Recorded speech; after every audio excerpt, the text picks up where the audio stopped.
तो क्रोध आया तो टोक दिया और डांटा। अरे बोले गोविल ऋषि, आप इतने बड़े विद्वान होकर के मैं तो आपको बड़ा विद्वान समझता था, लेकिन आप तो बड़े मूर्ख निकले। अरे वेद पाठ करते हुए स्वर भंग करते हैं, श्रुति भंग करते हैं, क्या आपको नहीं पता कि स्वर भंग से अपराध लगता है? और जो महाराज ऐसे डांट फटकार करके कह दिया, गोविल ऋषि क्रुद्ध हो गए। क्रुद्ध होकर बोले, अरे देवदत्त, श्वास लेना तो प्राणी मात्र का अधिकार है। अरे श्वास तो लेनी ही है, तो श्वास लेने के लिए हम रुक रहे हैं, उसमें भी तुम्हें समस्या है, और इतनी बड़ी सभा में तुमने हमको मूर्ख कहा, तो जाओ हम तुम्हें श्राप देते हैं। गोभिलस्तु तदोवाचः देवदत्तं सुकोपितः। क्रुद्ध होकर गोविल ऋषि बोले, रे मूर्ख, मूर्खास्ते भविता पुत्र षठ शब्द विवर्जिता। जिस पुत्र की कामना के लिए तू इस पुत्रेष्ठ यज्ञ का अनुष्ठान कर रहा है, जा मैं तुझे श्राप देता हूं, तेरा पुत्र तो होगा लेकिन महामूर्ख होगा। मूर्खास्ते भविता पुत्र षठ शब्द विवर्जिता। शब्दहीन मूर्ख पुत्र होगा तुझे। अब जब श्राप दे दिया तो देवदत्त तो चरणों में गिर पड़े। महाराज मैं पहले पुत्र से परेशान था, ऊपर से आपने श्राप और दे दिया।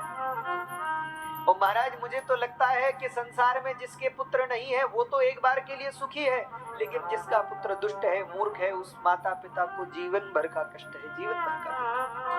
महाराज ये आपने क्या कर दिया? छोटी सी बात पे इतना क्रोध करके श्राप दे दिया।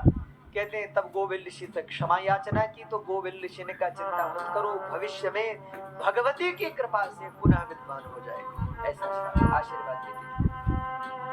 यज्ञ पूरा हुआ। यज्ञ के बाद ऋषि तो सब चले गए। समय आने पर देवदत्त नाम के ब्राह्मण की पत्नी, उनका नाम था रोहिणी, महाराज समय आने पर उन्होंने एक पुत्र को जन्म दिया। और जो महाराज उस पुत्र को जन्म दिया तो महाराज वो बालक धीरे धीरे बड़ा होने लगा। जैसे जैसे बड़ा हुआ तो पिताजी सिखाएं, क्या सिखाएं? कभी मंत्र सिखाएं, कभी वेद पाठ सिखाएं, कभी गायत्री सिखाएं, कभी संध्या वंदन सिखाएं। लेकिन महाराज वो बालक जो है वो कुमारावस्था में आ गया, लेकिन संध्या तक करना उसे नहीं आया। महाराज पिताजी दुखी हो गए, ये तो कैसा मूर्ख पुत्र मेरे घर में हो गया। बोलो, इतना पढ़ाने के बाद भी इसकी बुद्धि में एक शब्द नहीं बैठता। अरे ये तो बड़ी ग्लानि की बात हो गई। और संसार का एक सीधा सा संबंध है, संसार में जो काम का नहीं होता लोग उसे निकाल देते हैं। होता है कि नहीं? चाहे आप हैं चाहे हम हैं, जब तक काम के हैं तब तक प्रणाम भी है, वो बिठाते भी हैं, महाराज बैठो आओ। और जो काम के नहीं रहे तो महाराज अब आप अपने घर जाओ, अब हमसे कोई लेना देना नहीं। संसार का सीधा संबंध, संसार का संबंध चलता ही स्वार्थ से है। बिना स्वार्थ के संसार नहीं चल सकता। कई लोग बड़े दुखी रहते हैं, महाराज संसार में बड़ा स्वार्थ है, संसार में बड़ा स्वार्थ है।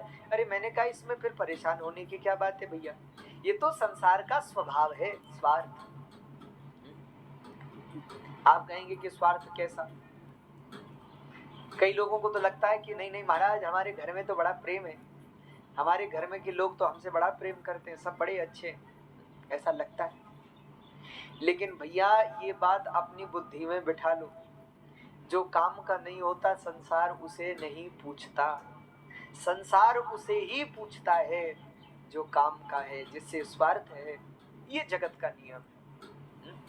और केवल हमारी आपकी बात नहीं है, हमारे कोई भी हो, स्वार्थ की पूर्ति हो जाने पर मनुष्य के प्रति जो प्रेम है वो स्वयं नष्ट हो जाता है।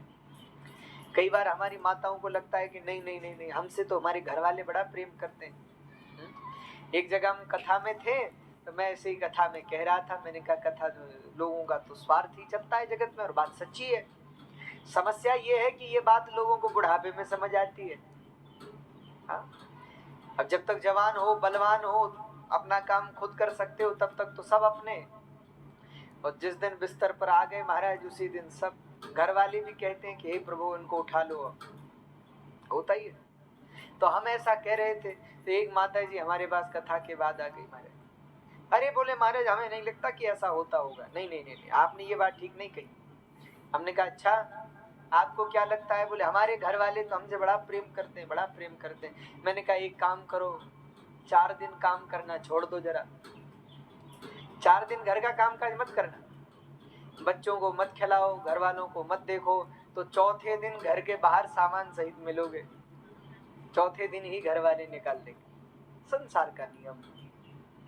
इसीलिए हमारे संतों ने कहा आशा एक राम जी से दूजी आशा छोड़ दे, नाता एक राम जी से दूजा नाता तोड़ दे, और धन्यवाद निर्विवाद राम राम कहिए, और जाहे विधि राखे राम ताहे विधि रही। जैसे भगवान रखे वैसे रह जाओ तुम तो। अरे भरोसा करना ही है, विश्वास करना ही है, तो भगवान पे करो ना। गोस्वामी जी की पत्नी ने यही तो कहा गोस्वामी तुलसीदास जी से, कहा कि नहीं? आपने तुलसीदास जी के विषय में सुना है उनके चरित्र को? तुलसीदास जी अपनी पत्नी से इतना प्रेम करते थे महाराज, इतना प्रेम करते थे कि जिसकी कोई हद नहीं, सीमा नहीं। उनकी पत्नी का नाम था रत्नावली, और उनकी तो बड़ी अच्छी एक कथा भी आती है, मैं कई बार कथा में सुनाता हूँ। वो इतना प्रेम करते थे अपनी पत्नी से कि पत्नी को मायके नहीं जाने देते थे, बस यहीं रहो, और पत्नी मायके जाए तो पत्नी के साथ होले मायके। एक दिन गोस्वामी जी शाम को घर लौटे तो देखा कि घर में कोई नहीं। पत्नी को आवाज लगाई, पड़ोसियों के यहाँ पूछा तो पड़ोसियों ने बताया, बोले महाराज आपकी पत्नी ने कहा है कि हम कल सुबह होते ही लौट आएंगे, वह आज भर की बात है। बिना बताए जा रही है, बिना बताए इसलिए जा रही है कि पूछ के जाती तो आप जाने नहीं देते या खुद भी साथ आ जाते। मैं कल सुबह आ जाऊंगी महाराज, बस आप कल सुबह तक रुकिए। तो गोस्वामी जी ने कहा कि ठीक है, कल तो पत्नी आ जाएगी। शाम हो गई, भोजन करने की इच्छा ही नहीं हुई गोस्वामी जी की, भोजन बनाया ही नहीं, ऐसे ही रहे। धीरे धीरे रात हो गई, अब ना गोस्वामी जी को नींद ही ना आए, पत्नी की याद सताए। तो महाराज पत्नी की इतनी याद आई गोस्वामी जी को आधी रात में कि गोस्वामी जी ने कहा भाई अभी चलो पत्नी के पास। तो आधी रात में 12-1 बजे करीब रात में निशीच वेला में घर से निकल चले अपनी पत्नी के घर, और जो चले तो रास्ते में नदी पड़ती, अगर आपने देखा हो चित्रकूट में, वहीं उनका राजापुर गांव था गोस्वामी जी, कभी जाइएगा देखिएगा, तो बीच में नदी पड़ती।